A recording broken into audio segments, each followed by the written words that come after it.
ത്തിലേക്ക് നമ്മൾ പ്രവേശിക്കുകയാണ്. സുഹറ അവളുടെ വീടിന്റെ വാതിലിന്റെ മുന്നിൽ നിന്നിട്ട് ഈ മജീദും അവന്റെ ബാപ്പായും കൂടി സ്കൂളിൽ പോണത് കണ്ടുകൊണ്ട് നിൽക്കുകയാണ്. ഭയങ്കരമായിട്ട് വിഷമത്തോടു കൂടി കണ്ടുകൊണ്ട് നിൽക്കുകയാണ്.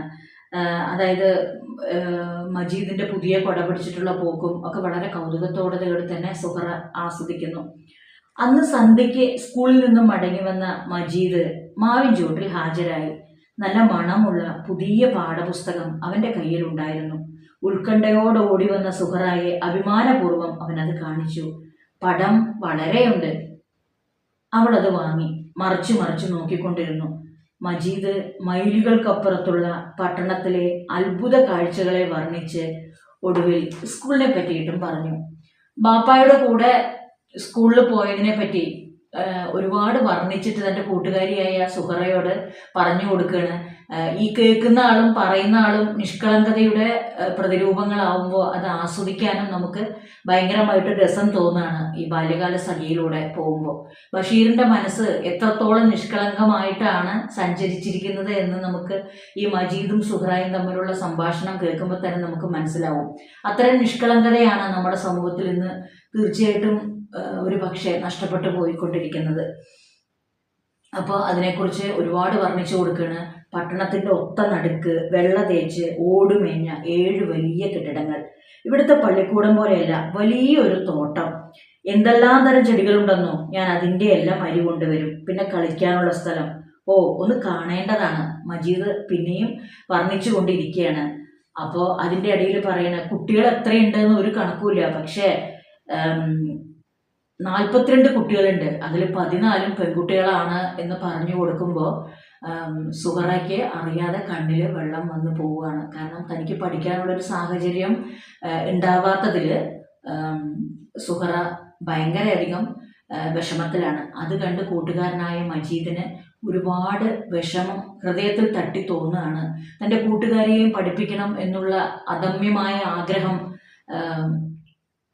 മജീദിൻ്റെ മനസ്സിനെ കാർന്ന് തിന്നുമ്പോൾ അവൻ്റെ കുഞ്ഞു മനസ്സിൽ തോന്നുന്ന ഒരു ഐഡിയ, ഇതിന് സുഹറയും കൂടി എൻ്റെ വീട്ടിൽ ബാപ്പായോടും ഉമ്മായോടും പറഞ്ഞിട്ട് പഠിപ്പിച്ചാലോ എന്നുള്ളൊരു ബുദ്ധി മജീദിൻ്റെ മനസ്സിൽ ഒരാശയം തോന്നുകയാണ്. അത് അച്ഛൻ്റെ അടുത്തും ഉമ്മയുടെ ബാപ്പയുടെ അടുത്തും എങ്ങനെയാണ് അത് പറഞ്ഞ് മനസ്സിലാക്കിക്കുക എന്നുള്ളൊരു ആശയക്കുഴപ്പത്തിലായിരുന്നു മജീദ്. അപ്പോൾ പതറുന്ന ഹൃദയത്തോടെ മജീദ് ഉമ്മായുടെ അടുത്ത് ചെന്നിരുന്ന് പതുക്കെ വിളിച്ചു. ഉമ്മ. മാതാവ് വാത്സല്യപൂർവ്വം ചോദിച്ചു. എന്താ മോനെ? മജീദ് പതുക്കെ പറഞ്ഞു. നമുക്ക് ആ സുഹറായെയും പഠിപ്പിച്ചാൽ എന്താ? കുറേ സമയത്തേക്ക് ആരും ഒന്നും പറഞ്ഞില്ല. ബാപ്പ വെറ്റില മടക്കി ചുരുട്ടി വായിൽ വെച്ച് നുറുക്കി അടക്കിയും വായിലിട്ട് ചവച്ചു. എന്നിട്ട് തങ്കം പോലെ പ്രകാശിച്ചു കൊണ്ടിരുന്ന പിച്ചളച്ചലത്തിൽ നിന്നും വെള്ള ഡപ്പ എടുത്തു തുറന്നു. അപ്പോൾ ബാപ്പായ്ക്ക് മുൻകോപമാണെന്ന് നേരത്തെ തന്നെ മജീദ് ഈ കഥയിൽ പ്രസ്താവിച്ചിട്ടുണ്ട്. കാരണം മുൻകോപമാണ്. നല്ല സ്വഭാവം ഉള്ളിലുണ്ടെങ്കിൽ പുറത്തേക്ക് കാണിക്കുന്നത് മുൻകോപക്കാരനായിട്ടാണെന്നാണ് ഇതിൽ മജീദ് അവൻ്റെ ബാപ്പയെക്കുറിച്ച് പറയുന്നത്. അപ്പോൾ മകൻ്റെ ഈ അഭിപ്രായം കേട്ടപ്പോൾ തന്നെ പിതാവിന് അത് രസിച്ചില്ല എന്നുള്ളത് വ്യക്തമാക്കുന്ന വരികളാണ് പിന്നീട് അങ്ങോട്ടുള്ളത്. അപ്പോൾ ബാപ്പ ചോദിക്കുകയാണ്, ഉമ്മായോട് പറയണേ, നീ 1000 ബദിരങ്ങളെ വിളി, എന്നാലും നിനക്ക് ബുദ്ധി ഉണ്ടാകുമോ? ഇല്ല. ഞാൻ പറയണത് നിനക്ക് മനസ്സിലാകുമോ? ഇല്ല. എന്നാൽ പിന്നെ എഴുതി കാണിയില്ലേ? എടുത്തറിയാൻ വയ്യാത്ത ഉമ്മ പറഞ്ഞു. അത് കേട്ട് ബാപ്പ പൊട്ടിച്ചിരിച്ചു. ഉമ്മായുടെ വെളുത്ത കുപ്പായത്തിൽ ചെമന്ന തുപ്പൽ തുള്ളികൾ നിറഞ്ഞു. പൂടി അപ്പുറത്ത് ബാപ്പ ആജ്ഞാപിച്ചു. പോയി നിന്റെ കുപ്പായം മാറ്റിക്കൊണ്ടുവാ, മനസ്സിലായോടി എന്ന് വളരെയധികം കാർക്കശ്യത്തിൽ മജീദിൻ്റെ ബാപ്പ ഉമ്മായോട് ചോദിക്കുകയാണ്. ഉമ്മ പോയി കുപ്പായം മാറി വേറൊന്ന് ധരിച്ചിട്ട് വന്നു. ബാപ്പ തുടർന്നു. എഴുത്ത് എടി നിന്റെ ബാപ്പ പഠിച്ചിട്ടുണ്ടോ? ഇല്ല. എടി നിന്റെ ആങ്ങളമാര് പഠിച്ചിട്ടുണ്ടോ? ഇല്ല. ഉമ്മ വിടുമോ? ഓ നിങ്ങളുടെ എല്ലാവരും ഒത്തിരി പഠിച്ചിട്ടുണ്ട്. അതിന് ബാപ്പ വളരെ സമയത്തേക്ക് ഒന്നും പറഞ്ഞില്ല. ബാപ്പ എഴുത്ത് പഠിച്ചിട്ടില്ല. ബാപ്പായുടെ ബാപ്പായും ബാപ്പായുടെ ഉമ്മായും എഴുത്ത് പഠിച്ചിട്ടില്ല. അത് ഉമ്മ ഓർപ്പിച്ചതിന് കാരണം ബാപ്പയ്ക്ക് ദേഷ്യം വന്നു. അധികം ഉണ്ടല്ലോടി, ബാപ്പ ഗർജിച്ചു. നിന്റെ ശംഖ് ഞാൻ ചവിട്ടി വെള്ളമാക്കും, മനസ്സിലായോടി? ഇല്ല. അതിന് ഉമ്മ എന്തെങ്കിലും സമാധാനം പറഞ്ഞാൽ ഉടനെ വഴക്കുണ്ടാകുമായിരുന്നു.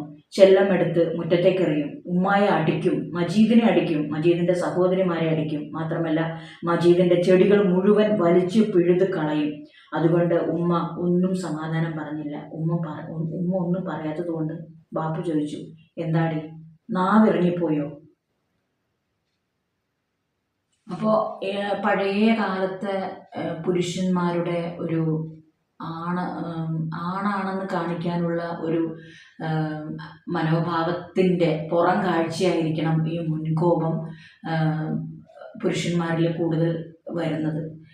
പണ്ടത്തെ, അതായത് ടിപ്പിക്കലായിട്ടുള്ള ഒരു പുരുഷൻ, എന്താ പറയുക, ടിപ്പിക്കലായിട്ടുള്ള ഒരു പുരുഷൻ തൻ്റെ കാർക്കശ്യം മുഴുവൻ പുറത്ത് കാണിക്കുന്നത്, അവരുടെ ആ ഒരു ആറ്റിറ്റ്യൂഡ് പുറത്ത് കാണിക്കുന്നത് ഈ മുൻകോപം കൊണ്ട് തന്നെയാണ്. കാരണം വീട്ടിലിരിക്കുന്ന ആൾക്കാരെ ഭരിക്കാൻ ഏറ്റവും നല്ലത് ഒരു മുൻകോപം എന്നുള്ള ഒരു മുഖംമൂടിയാണെന്ന് ഒരു പക്ഷെ തെറ്റിദ്ധരിച്ചിരിക്കാം പഴയ കാലത്തെ ആണുങ്ങൾ. ഇപ്പം അതിന് വ്യത്യാസം വരുന്നുണ്ട് എങ്കിൽ പോലും പല കുടുംബങ്ങളിലും പുരുഷന്മാർ ഇങ്ങനെ ഒരു ആധിപത്യ പ്രവണത കാണിക്കുന്നുമുണ്ട്. ഇതൊക്കെ എന്തിനാ പറയണത്? മജീദ് ഒന്ന് ചോദിച്ചു പോയി. റബ്ബിൻ്റെയും നേർച്ചക്കാരുടെയും വേണ്ടിയെ കൊണ്ട് ഞമ്മക്ക് വേണ്ടോളം മുതലുണ്ടല്ലോ. ഇപ്പം ആ സുഹറാടെ ബാപ്പ മരിച്ചുപോയി. ഇപ്പം അതുങ്ങൾക്ക് ആരുമില്ല. നമുക്ക് അവളെ പഠിപ്പിച്ചാൽ എന്താ? ആ ഉമ്മ ന്യായമായിട്ടുള്ളൊരു കാര്യം ബാപ്പയോട് ചോദിക്കുകയാണ്. കാരണം ആ കുട്ടിക്ക് അച്ഛനില്ല. ഒരു കാരുണ്യം എന്നുള്ള രീതിയിൽ നമ്മുടെ വീട്ടിലുള്ള നമുക്ക് ഒരുപാട് ധനമുള്ളത് കൊണ്ട് ആ കുട്ടിയെ പഠിപ്പിച്ചാലോ എന്നുള്ളൊരു അഭിപ്രായം ഉമ്മ ബാപ്പയോട് ചോദിക്കുകയാണ്. മജീദ് ഉത്കണ്ഠയോടെ കാത്തിരുന്നു. ഉമ്മായുടെ കഴുത്തിലെയും കാതുകളിലെയും സ്വർണ്ണാഭരണങ്ങൾ തിളങ്ങി. ഉണ്ടടി, ഞമ്മക്ക് വേണ്ടോളം മുതലുണ്ട്. നിന്റെ ബാപ്പ സമ്പാദിച്ചു തന്നതോ അത് നിനക്ക് ശ്രീധനം കിട്ടിയതോ? തോട്ടങ്ങി ശ്രീധനം ചുമ്മാ കെട്ടിക്കൊണ്ട് പോകുന്നതല്ലേ. എണ്ണിക്കൊണ്ടേ 1000 രൂപയും പിന്നെ കൈത്തിയിലും കാതയിലും കയ്യിലും കാലയിലും പിന്നെ ആരയിലുമേ നിറച്ചു പൊന്നും തന്നതേ മറന്നുപോയോ? അപ്പോൾ അവരത് രണ്ടുപേരും തമ്മിലുള്ള ഒരു സ്ത്രീധനത്തിൻ്റെ പേരുള്ള ഒരു വഴക്കായിട്ട് മാറിപ്പോവുകയാണ്. കാരണം വീട്ടിലിരിക്കുന്ന പെണ്ണുങ്ങളെ കുത്തി പറയുക എന്നുള്ള ഒരു പുരുഷൻ്റെ പ്രവണത കൂടെ ഇതിൽ കാണുന്നുണ്ട്. അപ്പോൾ ഇവർ തമ്മിൽ, ബാപ്പയും ഉമ്മയും തമ്മിൽ ഈ ഒരു കാരണത്തിൻ്റെ പേരിൽ വളരെയധികം വീട്ടിൽ ഒരു ഭയങ്കര ഒരു തല്ലുകൂടലിൻ്റെ ഒരു അന്തരീക്ഷം, ഒരു ചണ്ടട അന്തരീക്ഷം ഉണ്ടാക്കിയെടുക്കുകയാണ്. അങ്ങനെയാണ് ഈ 6-ാമത്തെ അധ്യായത്തിൽ പറയുന്നത്. ബാപ്പയ്ക്ക് പിന്നെയും ദേഷ്യം മാതിരിയാണ് ഇങ്ങനെ പഠിപ്പിക്കാൻ പറഞ്ഞൊരു സബ്ജക്റ്റ് എടുത്തു വെച്ചതിന്. എടി, നിനക്ക് ബുദ്ധിയില്ലെന്ന് ഞാൻ പറഞ്ഞാൽ നിനക്ക് മനസ്സിലാകുമോ? ഇല്ല. എടി, നിന്റെ ചേരപ്പെട്ടത് എല്ലാം കൂടെ എത്രയുണ്ടെന്ന് അറിയാവോടി? ഇല്ല. 26ഉം 41ഉം എത്രയെന്ന് അറിയാവോടി? ഉമ്മ ചോദിച്ചു. എത്ര അടാ മജീദേ? മജീദിന്റെ തലച്ചോറ് വിയർത്തുപോയി. ഭയങ്കര കണക്കാണ്. അവൻ കടലാസും പെൻസിലും എടുക്കാൻ ഓടി. ഏറ്റവും പരിഹാസപരമായ ഒരു ചിരി ബാപ്പ ചിരിച്ചു. അതേ പോണടി നിന്റെ ബുദ്ധി. മജീദ് കടലാസും പെൻസിലും കൊണ്ടുവന്ന് 26ന്റെ അടിയിൽ 41 എഴുതി. എന്നിട്ട് വിയർത്ത് കുളിച്ച് അവൻ കൂട്ടുവാൻ തുടങ്ങി. അപ്പോൾ ചിരിച്ചുകൊണ്ട് ബാപ്പ പറഞ്ഞു, എടി 60. അപ്പോഴേക്കും മജീദും കഴിഞ്ഞിരുന്നു. ശരിയാണ്, 67. മജീദ് സമ്മതിച്ചു. ബാപ്പ ഗർജിച്ചു. എടാ, ബാപ്പ തുടർന്നു, ആ സൊഹറ നല്ല പെണ്ണ, മിടുക്കത്തിയ. എന്നാലും അവളെ നമ്മൾ പഠിപ്പിക്കണമെങ്കിൽ 60 എണ്ണത്തിനെയും പഠിപ്പിക്കണം. അതിനും മാത്രം മുതൽ ഞമ്മക്കുണ്ടോടി? ബാപ്പായുടെ മനസ്സിൽ വന്നൊരു ഇതെന്ന് പറഞ്ഞാൽ, മജീദിൻ്റെ ഉമ്മയുടെ വീട്ടിലും കുറേ കുട്ടികളുണ്ട്, ഉപ്പയുടെ വീട്ടിലും കുറേ കുട്ടികളുണ്ട്. ഇവരെയൊക്കെ കൂടിയും കൂട്ടി സുഹറയും കൂടി പഠിപ്പിക്കണമെന്നുണ്ടെങ്കിൽ അതിന് മാത്രം മുതൽ അവനവൻ്റെ കയ്യിലുണ്ടോ എന്നാണ് ബാപ്പയുടെ മനസ്സിൽ വന്നൊരു ചോദ്യം. മജീദ് മനസ്സോടെ വിഷാദത്തോടെ തിരിച്ചു പോവുകയാണ്. അവൻ ജനലരികിൽ നിന്ന് ഇരുളിലൂടെ സുഹറയുടെ വീട്ടിലേക്ക് നോക്കിയപ്പോൾ കൈകളിൽ മുഖം താങ്ങിക്കൊണ്ട് മണ്ണെണ്ണ വിളക്കിൻ്റെ മഞ്ഞ തീനാളത്തിൽ നോക്കി ചിന്താമഗ്നിയായി വരാന്തയിൽ ഇരിക്കുകയാണ് സുഹറ. അപ്പോൾ മജീദിൻ്റെ മനസ്സിൽ തോന്നുന്നത് എന്തിനെ പറ്റിയിട്ടാണ് അവൾ ചിന്തിക്കുന്നുണ്ടാവുക?